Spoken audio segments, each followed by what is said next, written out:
Please ignore my computer if you can hear that whirling sound. It's just having a rough day, okay?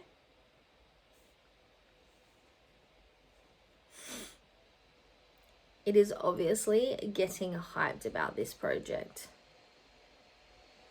Yeah. Woo.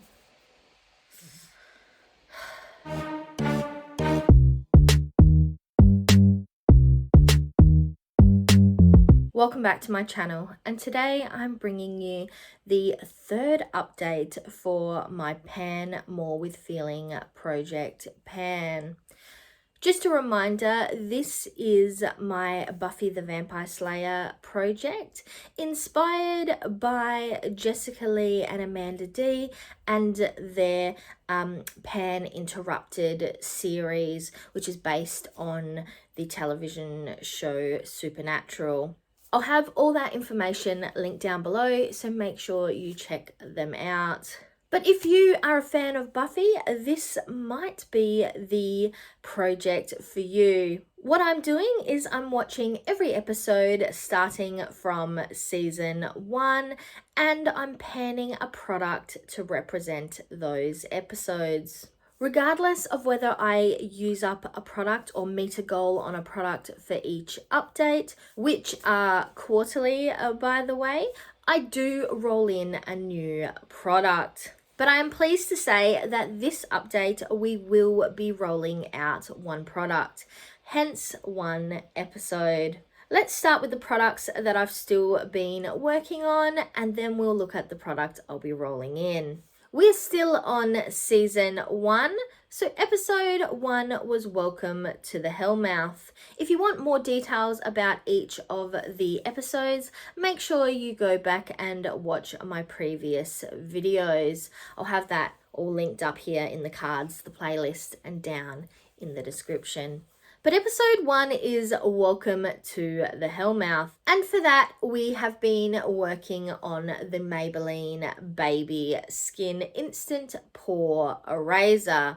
You'll see details up here, I reckon, on the products, where they're currently sitting, their weights, etc. But last update, it is very hard to tell how much product is left in this packaging. So I am kind of trying to bend it to see how much. But last time I marked it, we were up here, and now I am all the way down to here. We have used it 23 times since the last update, and I'm not exactly sure how much longer this will take me, but I am happily just steadily working my way through it. The next episode we are still working on is episode 3, which is Witch. For Witch, we have been working on a shadow from the Emily Edit the Wants palette, and that is the shadow Cheer down here. And my goal is to hit Pan. I have used it 4 times since the last update, and though, let me actually go this way and bring it a bit closer. Though we've got a bit of a dip happening, we are not yet anywhere near Pan. So this one is still hanging around. For episode 5, Never Kill a Boy on the First Date, we are working on the Secret Cuticle Oil, which we are currently up here, and we are still up here as I've only used it once since the last update.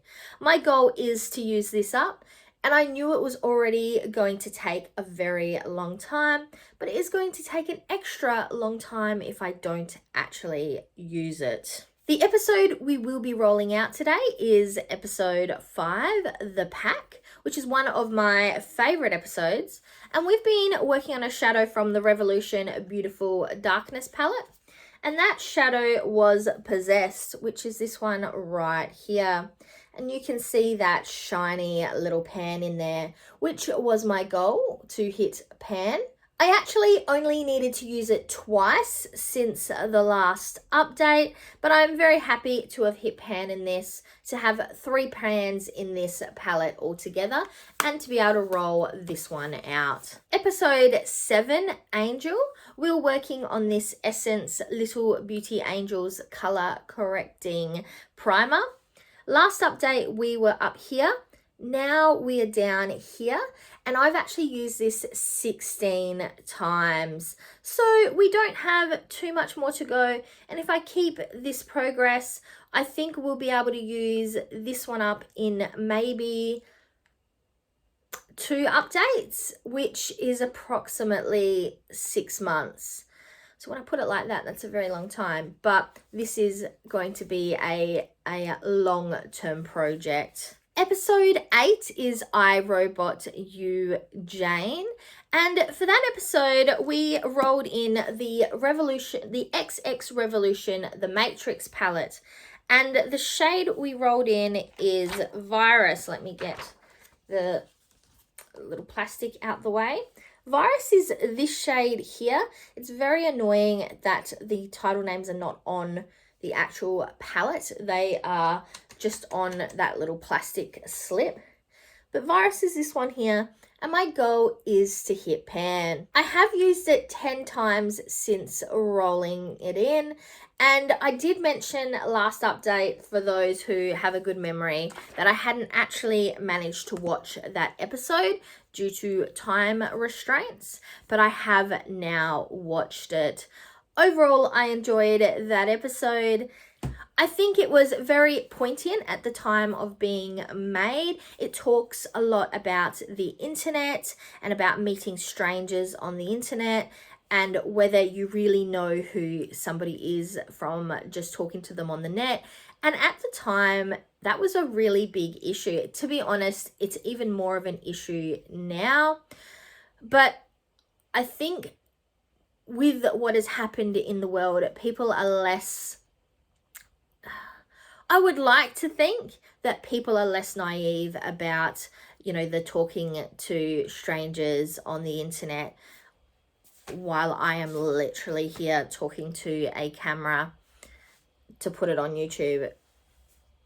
But, you know, giving real personalized details that you don't exactly know who or what, in the case of this episode, you are actually talking to. And I think that is one of my favorite things about Buffy, is that it really touches on the big issues in life at the time, but it really does it in a way that is maybe less serious, while also really talking about some hard topics. And then, of course, you have the real fun episodes that have no moral background or comments on society at all. But like I said, we are going to be rolling in a new product. So episode 9 is the puppet show. The puppet show occurs during Sunnydale High's prep for the talent show. Mr. Rupert Giles is the producer of the talent show, because Principal Snyder is trying to get him to engage more with the children. Buffy, Xander and Willow get themselves in some hot water and are forced to participate. But like any good talent show, a murder is committed. I am going to comment though, just pause to comment that a girl literally gets murdered in their change room facility, like has her heart cut out of her chest in their change rooms.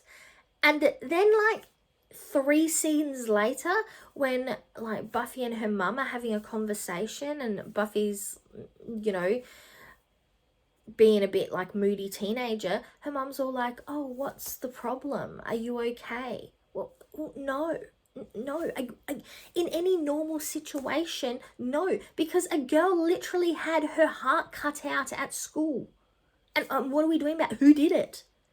What are we doing about this? It's like it's this big joke in some ways. I actually do wonder if something like that happened at your school, in America, would that, how,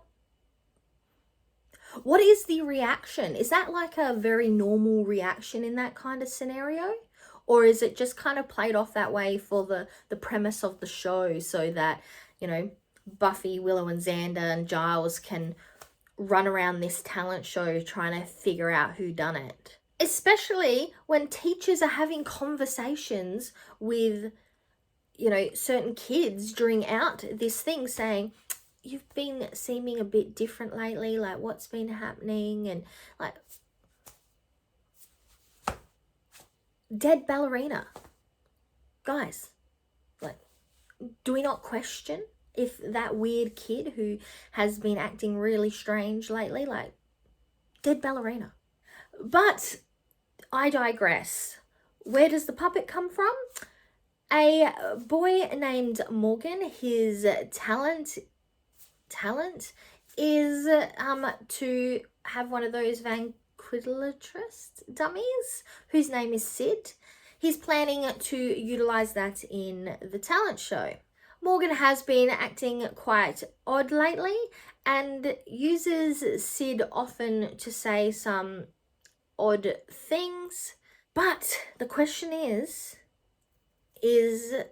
Morgan the killer? And also, is Sid a dummy or is he a living dummy? For any of you that have read Goosebumps by R.L. Stine, the answer is it is always the dummy. Those things are creepy. So, yep, it is always the dummy. But in this situation, is it the dummy? Or could it be a demon from a group of 7 demons who needs a heart and a brain to then be able to present himself as human for another 7 years? Well, you will have to watch the episode to find out. But in honor of the dead ballerina, her name is actually Emily. Not that it ever matters in these type of shows. I have decided to pull in a Essence lipstick. This is in the shade Purple Heart, and I have not actually opened this before. In fact, it's still got the price tag on it. I got it for $2. What a steal. But let me just peel off this price sticker that's holding the cap on.